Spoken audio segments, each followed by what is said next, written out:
Okay, my language teachers, if you struggle to get your kids engaged for interpretive activities, join the club. It is one of the hardest things teaching language for me is to get students on board with interpretive tasks, particularly reading tasks. I have found something that really helps my students engage with the material, and that is putting these interpretive activities on interactive Google Slides. In this video, I'm going to take you through how I create a reading lesson on interactive Google Slides, and I'll show you some tips for using it for listening as well. I hope you find it helpful. Who doesn't love an interpretive reading? I love interpretive activities. I use them as the launching off point for everything in my classroom. And I will say that interactive interpretive activities on Google Slides has completely changed how my students read, how they interact with texts, and how engaged they are in the process. So I'm going to take you through the creation of one of my favorite interpretive reading activities on Google Slides. I will say, full disclaimer, I am aware that a lot of this work could be done with Pear Deck, and I love Pear Deck. I cannot explain it, but the engagement that I get from my students with this activity is so much better than when I do this with Pear Deck, because I have done these with Pear Deck. Again, I cannot explain it. I do not know why. My gut is that it's probably something about the visuals, but they love them. They're engaged. Love might be a little bit of a strong word, but they really enjoy them more than they enjoy a traditional reading activity. So I'm going to take you through this activity that I did this year.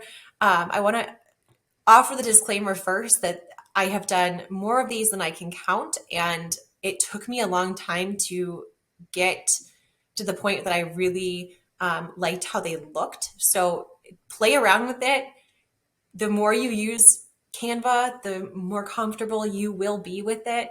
But this is one that we did a few weeks back in my classroom about the return to school in the Spanish-speaking world. So that's going to be the theme here. You can see, I'll just give you a quick little rundown. We talk about different countries in the Spanish-speaking world, and I've got an authentic resource or resources for each one, where it takes us through what is going on in those countries for school in our pandemic era. I did a very similar activity last year during the remote learning. Oh, we can't even go there during remote learning to talk about school in 2020 as well. So this is what the students see. They're going to be typing on these slides. They're going to be moving these little pinpoints around.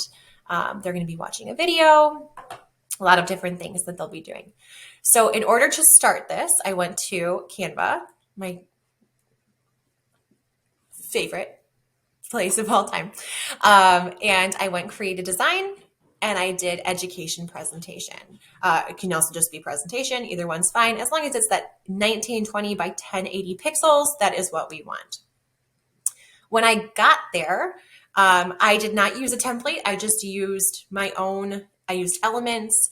I put a title. I used the text features. And again, just kind of played around and made it look how I wanted it to look. I took these, I actually harvested resources. You can see this School 2021 Authorized. I just made a folder and I searched for a few weeks and just put authentic resources in there, and then just kind of teased out what I liked from there as well. This is a bit of a side note, but one of my professional growth goals is to really make sure that students are aware of just how big the Spanish-speaking world is and the diversity of the Spanish-speaking world.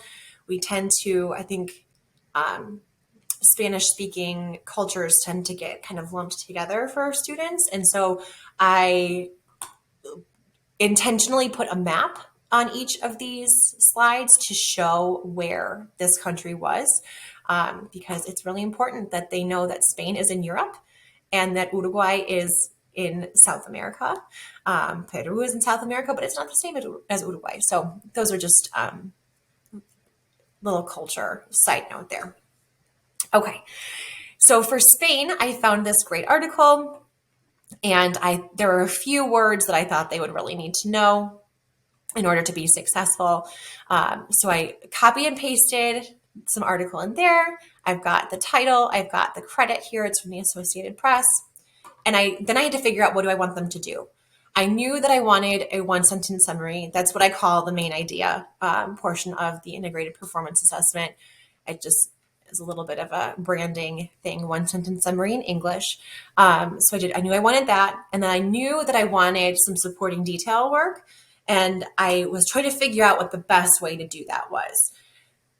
This is a little bit, my students are hanging around that intermediate, low, intermediate, mid, like crossed into intermediate mid.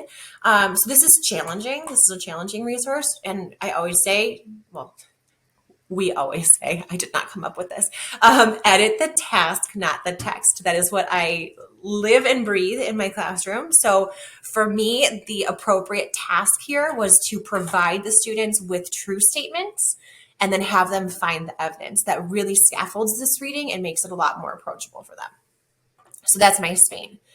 For Uruguay, I found a great video.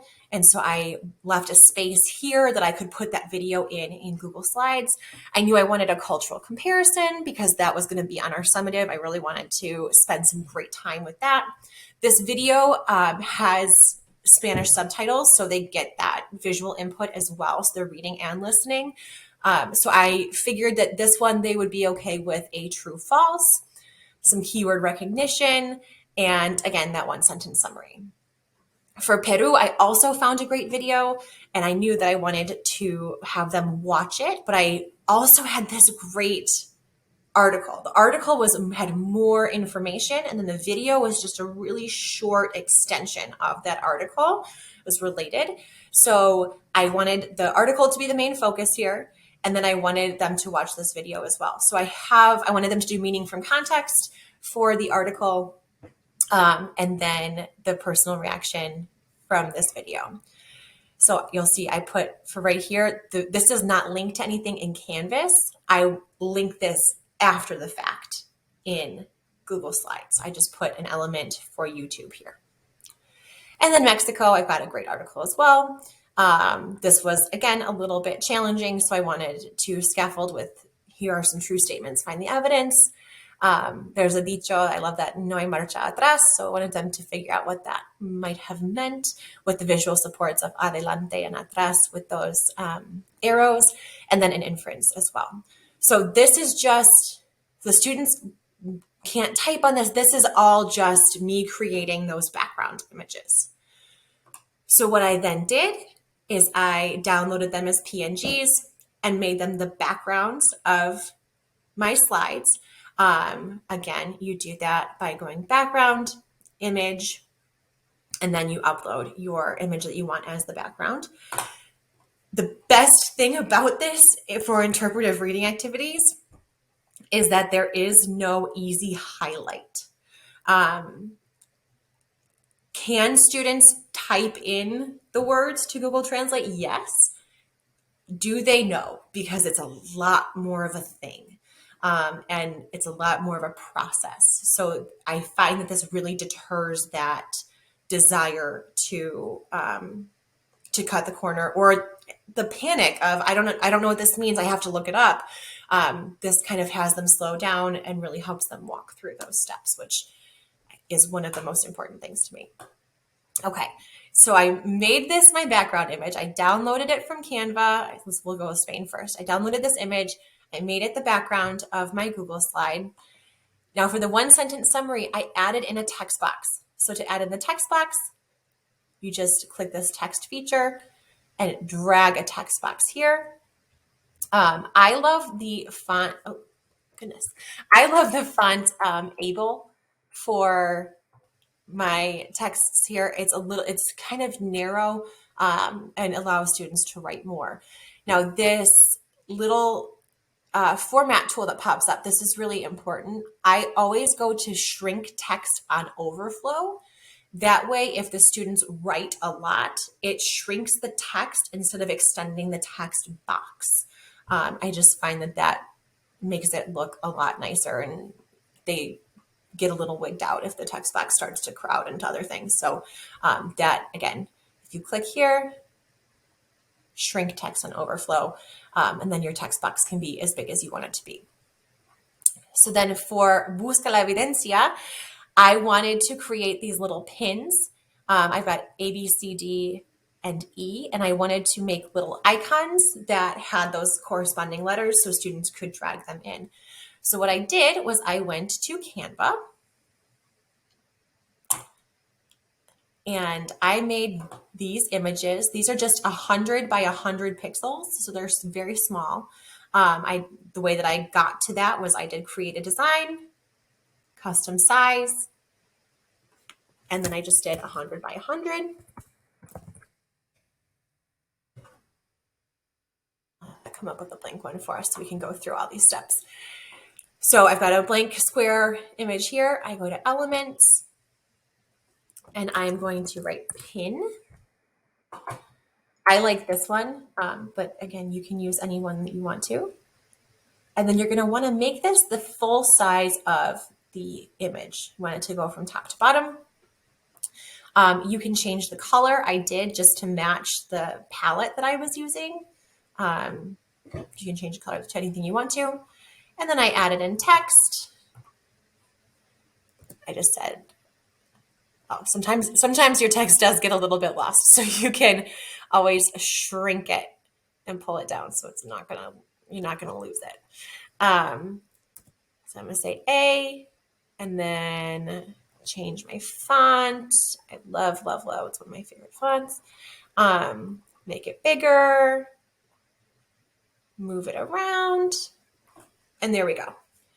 I can click this awesome duplicate button and just change this to B and C, and make however many that I would need to for that.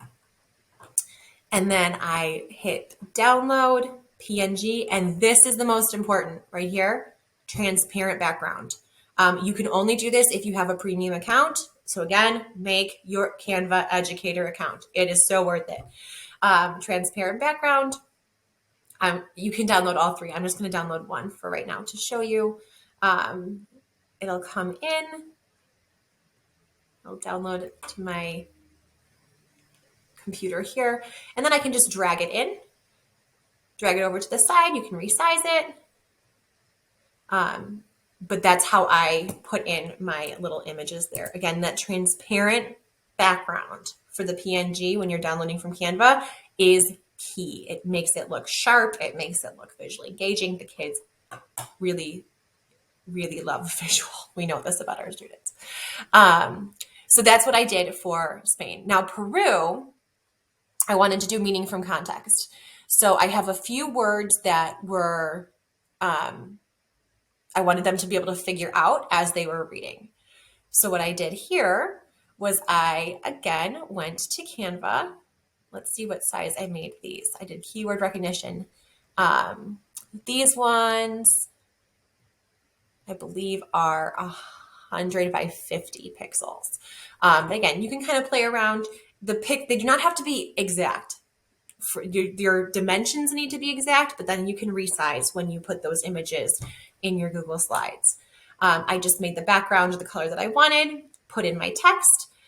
So these were the ones that I wanted the students to be able to identify. Again, I downloaded them as a PNG, followed that same step to put them into my Google Slides. I put them over here in the margin, and while students read, I'm gonna make that bigger for us. Again, that caret is a really helpful tool. As students read, they said, okay, ahora espero señaló que hasta el 9 de agosto, blah, blah, blah, blah, blah, blah, blah, blah, su primera dosis de la vacuna contra el COVID-19. I'm going to take the word vaccine, and I'm dragging it right on top of vacuna because I want them to know what it means. Both I'm dragging over to ambas. And what I chose to do is I took these and I dragged them on top of their corresponding word, and I resized them on that word to make sure that they would fit well when they were put into there. So that is my meaning from context. Now for this video, what I did here is I put a transparent text box. I just took text box and put a transparent text box like that, but obviously I put it on top of the icon here. And I just linked that there too. I linked, so I hit here, made sure that I could see those dots, and either Control K or this cute little link button. And then I pasted the URL to the YouTube there. So when students click on this, they get that little pop-up, they can click, and it will take them over to YouTube to watch the video. So this video was about the inequity in Peru between urban and rural students due to remote learning and lack of internet access. I had them watch and then type their reaction in English. This actually led to a really great discussion as well about just equality of education, equity. It was a great launching off point for us. So that is how I linked the video there. Now, Mexico is very similar to Spain, nothing really different in terms of, for this activity, nothing really different in terms of the tech here. I also did find the evidence. I use those same icons, same things. These are just text boxes that I put on here and that shrink text on Overflow. But Uruguay, I did some different things here. I wanted to put a video in, and I found this video on YouTube, but I wanted to make sure that it was saved. So I just screen grabbed it, and I put in, let's see, in just a second here, I put on the Spanish closed captioning while I was watching it, while I was screen grabbing, so that the students would have that put in there for them. Now you can link directly from YouTube. You can actually embed directly from YouTube, and I'll show you that in a little bit here. But I chose to do it this way. I wanted a cultural comparison. The only thing to note is that the students cannot interact with the slide while the video is playing, because the video will stop and go to the beginning. So warn students about that beforehand. Learn from my mistake. Definitely tell students, watch the video first, and then think about the things while you're watching it, and then interact with the slide afterwards. So cultural comparison, I had them do right here. I do prompt my students to go for, had them do one sentence summary first, then the supporting details and keyword recognition, and then end with the cultural comparison. Keyword recognition, again, these elements I put in Canva prior to downloading, and then we just have our text boxes here where the students can type and change the text. For true false, I made these icons again in Canva. I made these on a 100 by 100 pixel. So same thing that I used for the ABC. I just searched for a check mark. You again can do this however you want to. I wanted to make this a little bit lighter, so I went up here to that transparency and just dragged it a little bit. Added in my text. Let's make that smaller so we don't lose it like we did before. And I made it cierto. Again, change your font, however you want to do it. But did that, and then just replaced that with elements and an X.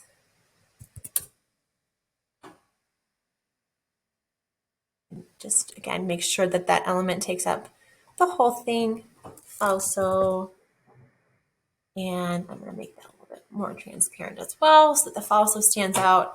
And I downloaded those, again, PNG. transparent background, transparent background, transparent background, and then added them in here. I stacked them on top of each other, just like I did in the interactive Google Slides video. If you've watched that, you'll see it's like this magic trick that I don't know. The students love it. They wonder how I did it. You just duplicate the image with Control D, and then you just kind of fan them out. What do I have here? And then you just stack them right on top of each other. You'll know that it's directly on top when the crosshairs appear. So we stack, stack, stack. I did that with the falsos as well. And then the students can drag over. They've been closed for 2 weeks. That's cierto. That's cierto. That's falso. That's falso. So they just drag them over to be true or false. Again, I can't explain why the students like this so much more than Pear Deck. They're so much more engaged. They're so much more engaged than when it was on paper. I can't explain it, but they love it. One other thing that I wanted to show you that you can do is YouTube, embedding YouTube videos. So what I'm going to do here, I'm just going to show you with a new one. Take out that stuff. You guys know, if you've watched the other videos, that I like to start with a blank canvas. You're just going to click Insert Video from YouTube.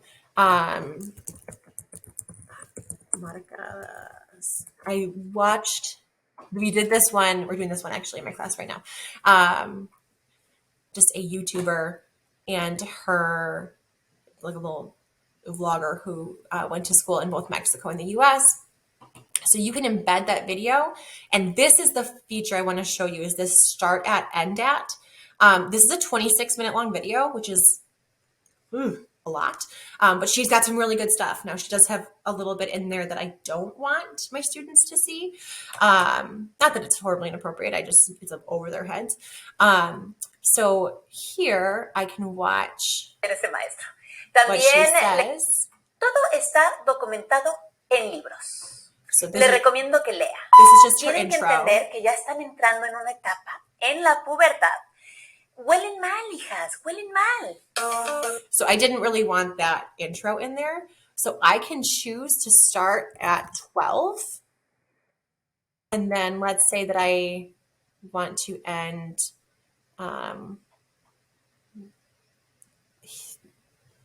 let's see, where do I want to end? Let's say I want to end at 118. I don't know what she's saying there, but let's say I want to end at 118. I can do that as well. And this way, when the students go in and click, it takes them directly to second 12. It takes out the part that I don't want. I like to do this if I only want my students to watch a clip of a video, or in the case of this one, what I did was I did multiple slides and I changed the timestamps just to chunk it, because otherwise it was going to be way too much input at once. I wanted to chunk it into smaller sections. So this is a really easy way to chunk a long video without using like an Edpuzzle. Edpuzzle is great, absolutely, but it's just another tool to have in your toolbox.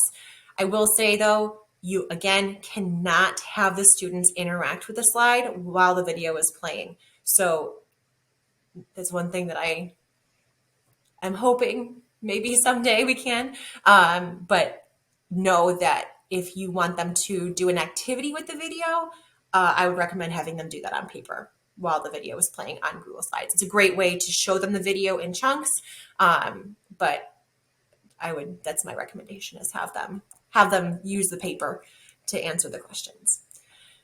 So those are interactive interpretives. I hope that they're helpful. If you have any questions, please let me know. If you come up with any ideas, please let me know.